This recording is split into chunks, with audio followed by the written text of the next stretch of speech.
Okay, so let's talk about syrup for a second. Now, syrup is a very, very important component of cocktails, not only for sweetness but also for texture. And it gets a little subjective here, so not everybody agrees. Will agree with what I'm about to say. And a lot of times, sweetness and sourness is very specific to each bar. So different bars have different levels of sweetness and sourness that they care for. And so this is kind of a baseline primer just to implement into a system that we know will work 100% of the time. You know, it may not be somebody's specific taste, but it will always work. So for instance, if you put the syrup that I'm about to share with you with equal parts lemon or lime juice, the drink will probably be fine. Now, some bars are going to like it sweeter, some bars are going to like it more sour, but so this methodology is about by volume, a volume measurement, not a weight measurement. And there's a big difference there. So let's say you put equal parts, like let's say you have a bowl, one bowl full of water, and then the other bowl, the same size, full of sugar. If you combine those two things, you would have what I would call 1-to-1 simple syrup or 50 bricks simple syrup. And that is as basic as it gets. Everything is pretty much built off of that. There are different ratios. There are different kinds of sugar that you can use. But if you use just regular castor sugar, table sugar, turbinado, demerara, it'll likely work to make a 50 brick syrup. And again, 50 brick syrup in equal parts with lemon or lime juice will always work. It's also known as lemonade.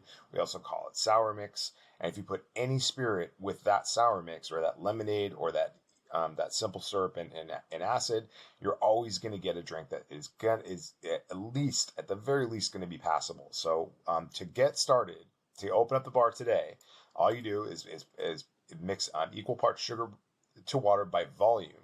And you can do this hot, you can do this cold. It doesn't really matter. I know people that do just room temperature water, and it's fine. And it should be good for about a month, probably 6 weeks refrigerated. You want to put that back in the fridge every night, make sure it's covered, otherwise the bugs get in. But another fun thing about this is that it's I don't know the chef term for it, but it's like a base.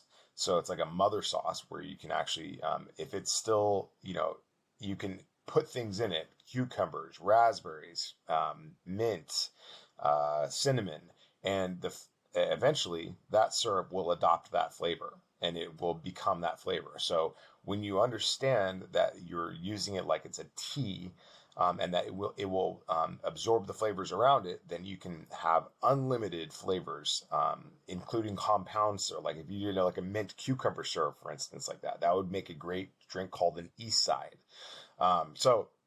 Syrup is super fun, and if you understand the basics of it and about how it works in cocktails, then you'll be better off. And a completely set aside, there are different ratios of syrups that are used for different things. Like for instance, in an old fashioned, I would consider using a 2-to-1 syrup, which is 2 parts sugar to 1 part water.